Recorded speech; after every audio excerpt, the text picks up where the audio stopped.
2022년 6월 21일 대한민국 고흥. 여러분은 미쳤다는 말을 들어보신 적이 있습니까? 여기 전 세계 우주 전문가의 99%가 절대 불가능하다며 고개를 저었던 나라가 있습니다. 아니, 정확히 말하면 전문가들조차 이건 자살행위라며 비웃었던 무모한 프로젝트였습니다. 기술 이전 불가, 부품 수출 금지, 선진국들이 문을 걸어 잠그고 열쇠마저 바다에 던져버린 상황. 하지만 이 작은 나라는 남의 기술을 구걸하는 대신 스스로 가시밭길을 걷기로 결심했습니다. 맨주먹으로 하늘을 찢어 열겠다며 덤벼든 사람들. 화려한 발사대 뒤편, 퉁퉁 불어터진 컵라면과 밑창이 다 뜯어진 슬리퍼를 신고 10년을 버텨낸 대한민국의 아버지들 이야기입니다. 저는 37년을 NASA에 바친 엔지니어였습니다. 솔직히 고백하건대 저 역시 그들을 비웃었습니다. 하지만 10년 뒤 제가 목격한 것은 기적이 아니었습니다. 그것은 도끼였고 피눈물이었으며 끝내 위대한 승리였습니다. 도대체 그 작은 연구소 안에서는 무슨 일이 있었던 걸까요? 오늘 여러분의 가슴을 가장 뜨겁게 만들 누리호 개발진들의 처절한 사투. 그 숨겨진 진실을 지금 공개합니다. 잠깐 좋아요와 구독 눌러주시면 정말 감사하겠습니다. 제 이름은 제임스 롤린스입니다.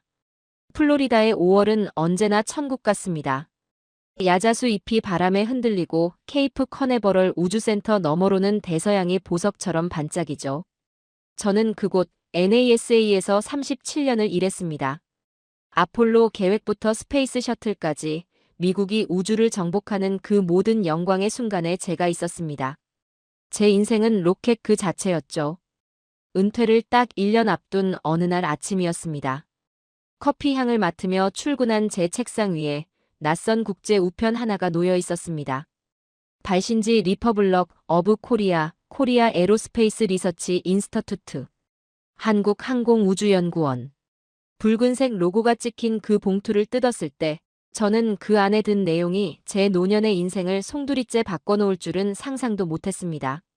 편지는 충격적일 만큼 간결했습니다. 단 2문장이었죠. 우리는 대한민국 독자 기술로 우주 발사체를 만들고 싶습니다. 당신의 눈과 경험이 필요합니다. 저는 그 편지를 읽고 헛웃음을 터뜨렸습니다. 아니, 솔직히 말하면 소리내어 비웃었습니다. 이 친구들, 지금 장난하나? 여러분, 우주 개발이라는 건 돈이 많다고 할 수 있는 게 아닙니다. 반도체나 자동차는 설계도를 사오거나 기계를 사오면 흉내라도 낼 수 있죠. 하지만 로켓은 다릅니다. 이건 돈으로 입장권을 살 수 없는 잔혹한 그들만의 리그입니다. 로켓 엔진 하나를 개발하는 데에는 수천 명의 천재들과 수조 원의 돈과 수십 년의 실패가 필요합니다. 그런데 한국이 이제 막 경제를 일으킨 나라가 더 기가 막힌 건 첨부된 조건 명세서였습니다. 저는 돋보기를 쓰고 그 종이를 3번이나 다시 읽었습니다. 제 눈을 의심했거든요. 1. 기술 이전 없음. 선진국이 안 도와줌이. 부품 수입 불가. 나사 하나도 못 사옴 3. 오직 100% 한국 기술로만 개발. 4. 목표 기간 10년. 이건 불가능을 넘어서 광기였습니다. 국제미사일 기술통제체제, 즉 MTCR 조약 때문에 미국은 한국의 로켓 기술을 단 1%도 줄 수 없습니다. 러시아, 유럽, 마찬가지입니다. 사다리를 걷어차 버린 거죠. 그런데 한국은 맨손으로 아무 장비도 없이 히말라야 절벽을 오르겠다고 선언한 겁니다. 보통 선진국도 30년은 걸리는 일을 고작 10년 안에 해내겠다고요. 저는 당장 거절 답장을 쓰려고 키보드에 손을 올렸습니다. 친애하는 한국 연구원들에게 꿈 깨십시오. 당신들은 실패할 겁니다. 그런데 이상하게도 엔터키를 누르지 못했습니다. 문장은 투박했지만 그 행간에서 느껴지는 묘한 절박함이 제 손가락을 잡았습니다. 그것은 단순한 사업 계획서가 아니었습니다. 우리는 살고 싶다. 우리도 우리 하늘을 갖고 싶다는 일종의 구조 신호처럼 느껴졌습니다. NASA의 거대한 시스템 안에서 편안하게 일해온 저에게 그 무모한 도전장은 잊고 지냈던 젊은 날의 열정을 건드렸습니다. 도대체 무슨 배짱일까? 실패가 뻔한 불구덩이로 뛰어드는 이 바보 같은 사람들의 얼굴이나 한번 보고 싶다. 호기심. 네, 처음엔 그저 얄팍한 호기심이었습니다. 저는 아내에게 말했습니다. 여보, 한국에 좀 다녀올게. 일주일이면 돼. 가서 현실을 좀 알려주고 올게. 안 된다고 말해주러 가는 거야. 그렇게 저는 가벼운 짐 가방 하나를 들고 비행기에 올랐습니다. 그것이 제 인생에서 가장 충격적이고 가장 뜨거운 10년의 시작이 될 줄은 꿈에도 모른 채 말입니다. 인천공항에 내렸을 때만 해도 저는 한국의 발전상에 감탄했습니다. 하지만 차를 타고 남쪽으로, 더 남쪽으로 내려갈수록 풍경은 달라졌습니다. 서울의 마천루는 사라지고 끝도 없는 논밭과 산이 나타났습니다. 차로 5시간. 엉덩이가 100일 정도로 달려서 도착한 곳은 한반도의 땅끝, 전라남도 고흥의 외딴섬 나로도였습니다. 도착하니 이미 해는 져서 어둑어둑했습니다. 바다 냄새가 훅 끼쳐왔고 파도 소리만 들리는 고요한 어촌 마을. 이런 시골 구석에 우주센터가 있다고? 창고나 하나 있는 거 아니야? 의심은 확신으로 변해가고 있었죠. 하지만 우주센터 연구동의 문을 열고 들어선 순간 제 예상은 완전히 빗나갔습니다. 제가 상상한 것은 NASA처럼 하얀 가운을 입은 박사들이 최첨단 컴퓨터 앞에서 우아하게 커피를 마시는 모습이었습니다. 그러나 제 눈앞에 펼쳐진 광경은 난민 수용소, 아니 치열한 최전방의 참호였습니다. 복도에는 낡아빠진 야전 침대가 3개나 놓여 있었습니다. 군용 담요가 대충 덮여 있고 베개는 얼마나 썼는지 납작하게 눌려 있었죠. 이게 뭡니까? 제가 묻자 안내하던 직원이 무덤덤하게 대답했습니다.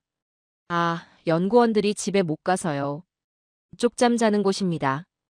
연구실 안은 더 가관이었습니다. 어디서 퀴퀴한 냄새가 난다 했더니 책상 밑마다 라면 박스가 성벽처럼 쌓여 있었습니다. 다 먹은 컵라면 용기, 믹스커피 봉지, 며칠째 감지 못한 머리의 연구원들. 그들의 눈은 토끼처럼 빨갛게 충혈되어 있었지만 모니터를 바라보는 눈빛만은 맹수처럼 형형하게 살아있었습니다. 그건 연구원의 눈이 아니었습니다. 적진을 노려보는 병사의 눈이었습니다. 한 연구원의 책상 위를 지나치다 액자 하나를 보게 되었습니다. 색동 저고리를 입은 귀여운 아기의 돌잔치 사진이었습니다. 따님이 참 예쁘네요. 지금 몇 살입니까? 제가 묻자 그 연구원은 멋쩍은 듯 머리를 극적이며 대답했습니다. 아, 저 사진은 10년 전 사진입니다. 지금은 초등학교 4학년이에요. 집에 못 간 지가 너무 오래돼서 사진을 못 바꿨네요. 저는 뒤통수를 한 대 맞은 것 같았습니다. 10년입니다. 아이가 걸음마를 떼고 말을 배우고 학교에 들어가는 그 모든 순간. 아빠로서 누려야 할 그 소중한 시간들을 이들은 통째로 저 로켓에 갈아넣고 있었던 겁니다. 도대체 무엇이 이들을 이렇게까지 하게 만드는가? 돈, 명예. 그때 구석자리에서 한 중년 남자가 일어났습니다. 이 프로젝트의 핵심인 김케임 수석 연구원이었습니다. 미스터 롤린스, 먼 길 오시느라 고생했습니다. 그가 악수를 청하며 다가오는데 저는 저도 모르게 그의 발을 쳐다보고 말았습니다. 슬리퍼. 그가 신고 있는 파란색 삼선 슬리퍼는 신발이라고 부르기도 민망했습니다. 뒤꿈치 부분은 다 닳아서 너덜너덜해졌고 밑창은 거의 뚫려 양말이 보일 지경이었습니다. 얼마나 이 연구실 복도를 서성였으면 얼마나 발을 동동 구르며 고민했으면 고무신이 저렇게 닳아버릴 수 있을까요? 김, 신발 좀 바꾸시지 않고요? 발 안 아픕니까? 제 질문에 그는 쑥스러운 듯 발을 슬그머니 책상 아래로 감췄습니다. 그리고 덤덤하게 말했습니다. 이 프로젝트 성공하기 전까진 새 신발 안 신기로 저 자신과 약속했습니다. 너무 편하면 도망가고 싶어질까 봐요. 그 순간 저는 깨달았습니다. 이곳은 연구소가 아니구나. 이곳은 전쟁터구나. 이들은 월급쟁이 기술자가 아니었습니다.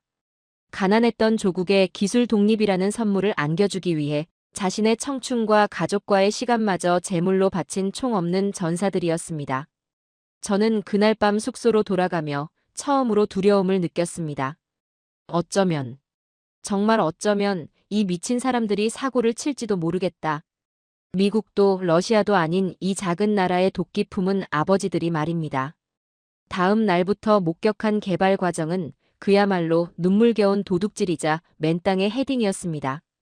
회의실에 들어갔더니 칠판에 로켓 엔진 설계도가 그려져 있었습니다. 그런데 뭔가 이상했습니다. 정식 도면이 아니라 손으로 삐뚤빼뚤 그린 그림들이 가득했거든요. 이 도면 출처가 어딥니까? 제가 물었습니다. 김 연구원이 쓴 웃음을 지으며 대답했습니다. 기억입니다. 네, 기억이라니요?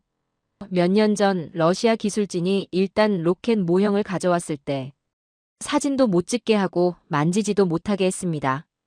그냥 멀리서 눈으로만 보라고 했죠. 그때 우리 연구원들이 눈을 부릅뜨고 그 형태, 배관의 위치, 볼트의 개수까지 눈 속에 새겨왔습니다. 그리고 밤새 기억을 더듬어 그린 겁니다. 저는 소름이 돋았습니다. 기술을 안 주니 눈으로 훔쳐와서 설계를 시작한 겁니다.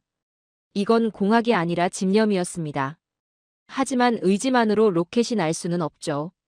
현실은 냉혹했습니다.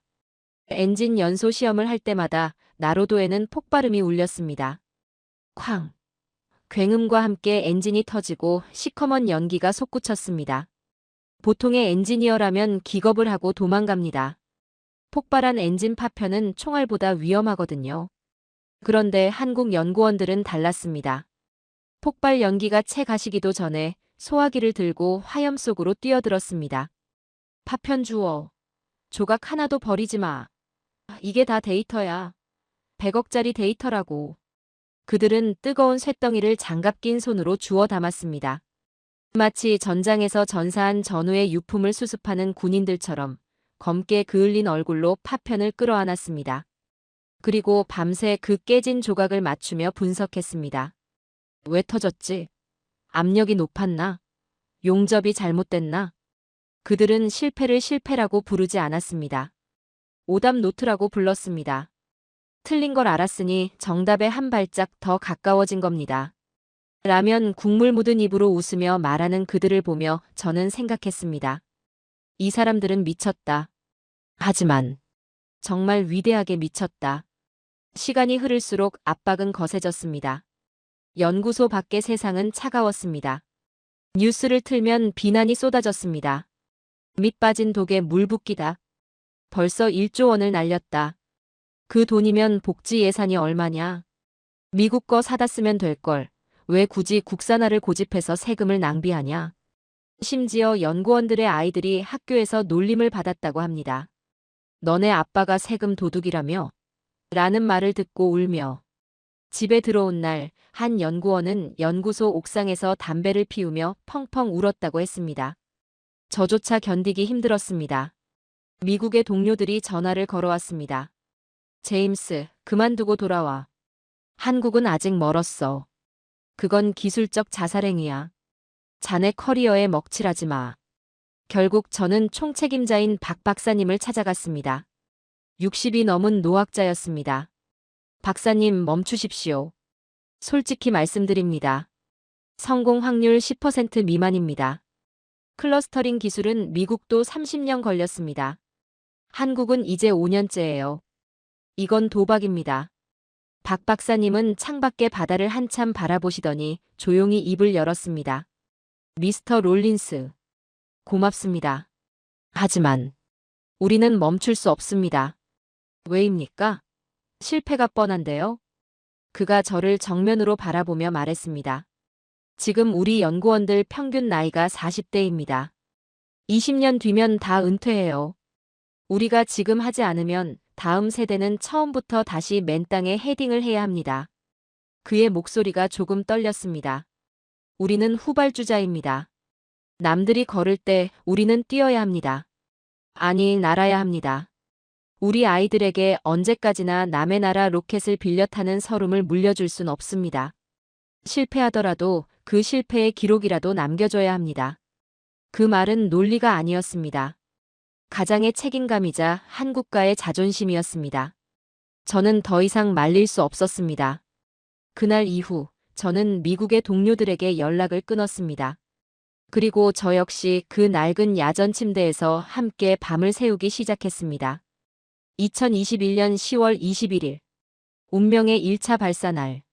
나로 우주센터의 공기는 팽팽한 활시위 같았습니다. 5, 4, 3, 2, 1. 점화. 26. 붉은 화염이 땅을 때리고 누리호가 솟구쳤습니다. 1단 분리 성공. 페어링 분리 성공. 2단 분리 성공. 모든 것이 완벽했습니다. 기적이 일어나는 것 같았습니다. 통제실의 연구원들은 서로의 손을 꽉 잡고 숨을 죽였습니다. 하지만 마지막 마의 구간. 위성을 궤도에 올려놓아야 할 3단 엔진이 예정보다 46초 일찍 꺼져버렸습니다. 3단 엔진 연소 종료. 속도 부족. 궤도 진입 실패. 안내 방송이 나오는 순간 통제실에는 무거운 침묵이 내려앉았습니다. 탄식도 비명도 없었습니다. 그저 멍하니 모니터를 바라보는 연구원들의 뒷모습이 처량했습니다. 10년의 노력이 단 46초 때문에 물거품이 된 순간이었습니다. 끝났구나. 이제 여론의 비난을 어떻게 감당하나. 저는 위로할 말을 찾고 있었습니다. 그런데 그때였습니다. 타닥, 타닥, 타닥. 정적을 깨고 키보드 두드리는 소리가 들렸습니다. 고개를 들어보니 눈물을 훔칠 새도 없이 젊은 연구원들이 다시 자리에 앉아 데이터를 분석하고 있었습니다. 한 명이 시작하자 옆 사람도 그 옆 사람도 다시 마우스를 잡았습니다. 김 연구원이 일어서서 외쳤습니다. 여러분, 고개 드세요.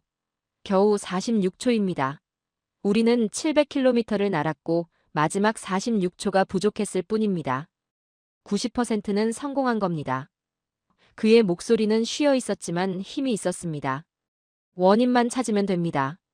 밸브 하나, 센서 하나가 문제였을 겁니다. 찾읍시다. 찾아서 고치면 됩니다. 그들은 좌절 대신 분석을 택했습니다. 올 시간조차 아깝다는 듯이 덤벼드는 그 지독한 회복 탄력성. 저는 전율했습니다.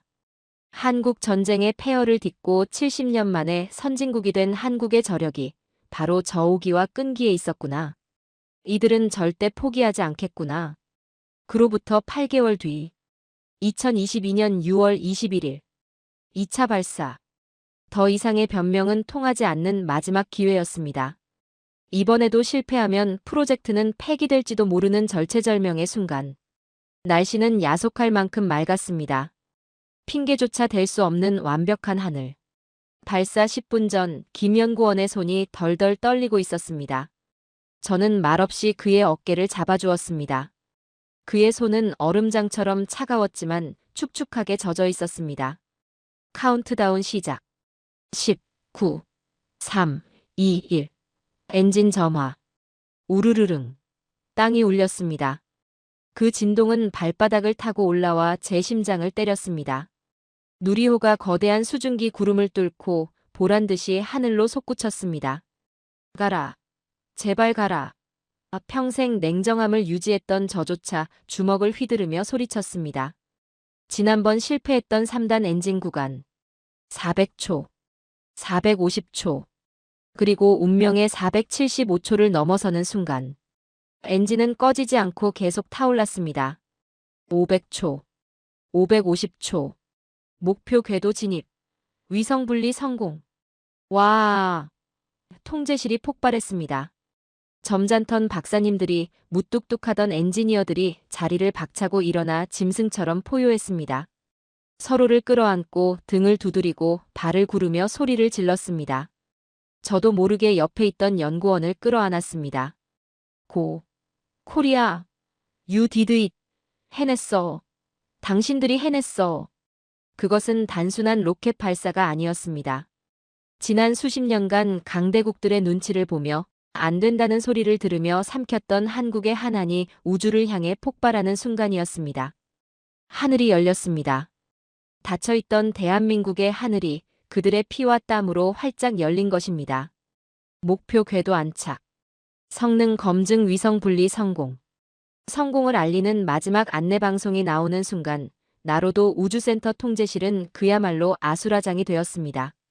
누군가는 쓰고 있던 모자를 허공으로 던졌고 누군가는 책상 위로 뛰어올랐습니다. 서로 얼싸안고 뒹구는 젊은 연구원들의 함성이 천장을 뚫을 듯했습니다. 하지만 저는 그 열광의 도가니 속에서 기이할 정도로 고요한 침묵의 섬들을 목격했습니다. 바로 이 프로젝트를 10년, 아니 20년 넘게 이끌어온 중년의 책임 연구원들이었습니다. 그들은 일어설 힘조차 없다는 듯 의자에 깊숙이 파묻혀 있었습니다. 책상에 엎드린 채 어깨를 들썩이는 사람, 천장을 올려다보며 하염없이 눈물을 흘리는 사람, 그리고 떨리는 손으로 전화기를 붙잡고 있는 사람. 그들의 등 뒤로 10년의 세월이 주마등처럼 스쳐 지나가는 것 같았습니다. 저는 구석진 자리, 벽에 기대어 서 있는 김케임 수석 연구원을 발견했습니다. 그는 안경을 벗어 손에 쥐고 손수건으로 얼굴을 감싼 채 소리 없이 울고 있었습니다. 다가가 보니 그의 휴대폰 화면이 켜져 있었습니다. 화면 속에는 딸이라는 글자가 떠 있었지만 그는 통화 버튼을 누르지 못하고 있었습니다. 목이 메어 목소리가 나오지 않았기 때문이겠죠. 김, 이제 전화하세요. 받으셔도 됩니다. 제가 어깨를 다독이자 그제야 그가 통화 버튼을 눌렀습니다. 여보세요? 아빠. 수화기 너머로 들려오는 딸의 목소리. 김 연구원은 한참 동안 숨을 고르다 갈라지는 목소리로 겨우 한마디를 내뱉었습니다. 지우야. 아빠다. 아빠가 해냈다. 그 투박한 한마디. 그것은 단순한 성공 보고가 아니었습니다. 10년간 아이의 입학식에 가지 못했던 미안함, 아픈 아내 곁을 지키지 못했던 죄책감, 그리고 가장으로서 못난 모습을 보이지 않으려 발버둥 쳤던 그 모든 서러움이 담긴 아버지의 사죄이자 고백이었습니다. 그는 전화를 끊고 그 자리에 주저앉아 엉엉 소리내어 울었습니다. 60이 다 된 남자가 마치 엄마 잃은 아이처럼 서럽게 통곡했습니다. 저는 그의 발치에 시선을 두었습니다. 그 파란색 삼선 슬리퍼. 10년 전 처음 만났을 때부터 신고 있었던, 이제는 밑창이 다 닳아 구멍이 숭숭 뚫리고 뒤꿈치는 너덜너덜해진 그 흉물스러운 신발. 그것은 신발이 아니었습니다. 도망가고 싶을 때마다 자신의 발목을 잡았던 족쇄였고 포기하고 싶을 때마다 자신을 채찍질했던 군화였습니다. 김, 이제 그 신발 벗으시죠. 전역할 때가 되었습니다. 제 말에 그가 젖은 눈으로 자신의 발을 내려다보았습니다. 그리고 피식, 씁쓸한 미소를 지었습니다. 네. 그래야죠. 사실 발이 너무 시려웠거든요. 그는 그 자리에서 낡은 슬리퍼를 벗어 휴지통 옆에 가만히 내려놓았습니다. 마치 오랜 전쟁을 끝낸 노병이 낡은 총을 내려놓는 의식과도 같았습니다. 그 너덜너덜한 고무신 한 짝이 제 눈에는 그 어떤 명품 구두보다, 그 어떤 훈장보다 빛나 보였습니다. 미국이나 유럽의 엔지니어들은 성공하면 샴페인을 터뜨리고 파티를 엽니다. 음악을 크게 틀고 춤을 추죠. 하지만 한국의 아버지들은 웁니다. 가슴 깊은 곳에 응어리진 한안을 뜨거운 눈물로 토해냅니다. 그 눈물의 맛은 샴페인보다 훨씬 진하고 뜨겁고 그리고 묵직했습니다. 이것이 바로 한국인들이 기적을 만드는 방식이었습니다. 며칠 뒤 저는 짐을 싸서 나로우주센터를 떠났습니다. 차를 타고 굽이진 시골길을 빠져나오는데 10년 전 처음 이곳에 올 때 보았던 풍경들이 다시 눈에 들어왔습니다. 변한 건 없었습니다. 여전히 한적한 어촌 마을, 밭일하시는 할머니들, 잔잔한 바다. 하지만 제 눈에는 모든 것이 달라 보였습니다. 저 평화로운 시골 마을 끝자락에 이제 대한민국은 우주로 가는 문을 갖게 되었습니다. 인천공항으로 향하는 차 안에서 저는 마지막으로 김 연구원이 했던 말을 곱씹었습니다. 미스터 롤린스, 우리는 이제 겨우 첫걸음을 뗐습니다. 하지만 이 걸음은 우리 아이들이 뛸 수 있는 발판이 될 겁니다. 공항 라운지에 앉아 노트북을 켰습니다. NASA 본부에 제출할 최종 보고서를 작성해야 했기 때문입니다. 화면 위에서 커서가 깜빡였습니다. 원래 제가 생각했던 보고서 제목은 대한민국 누리호 기술 분석 및 평가였습니다. 하지만 저는 백스페이스를 눌러 제목을 지웠습니다. 그리고 한 글자 한 글자 제 진심을 담아 다시 적어 내려갔습니다. 거인의 투지 그들은 어떻게 폐허 위에서 꽃을 피웠나. 보고서의 마지막 장, 총평란에 저는 이렇게 썼습니다. 나는 평생을 로켓 엔지니어로 살았다. 수많은 나라의 기술을 보았고 수많은 성공과 실패를 목격했다. 하지만 한국 같은 나라는 처음이었다. 이 나라는 불과 70년 전 전쟁으로 모든 것이 잿더미가 되었던 나라다. 먹을 것이 없어 꿀꿀이 죽을 먹었고 기술이라곤 고철을 주워 두드리는 게 전부였던 나라다. 그런 그들이 반세기 만에 자동차를 만들고 배를 만들고 반도체를 만들더니 이제는 기어이 자신들의 손으로 우주의 깃발을 꽂았다. 한국은 더 이상 빠른 추격자 패스트 팔로워가 아니다. 그들은 남의 것을 베끼지 않았다. 기술을 가르쳐주지 않는다고 좌절하지 않았고 문을 열어주지 않는다고 돌아가지 않았다. 그들은 맨주먹으로 문을 부수고 들어갔다. 누리호는 단순한 기계 덩어리가 아니다. 그것은 우리는 절대 포기하지 않는다. 안 되면 되게 한다는 한국인 특유의 DNA가 만들어낸 거대한 증명서다. 비행기에 탑승했습니다.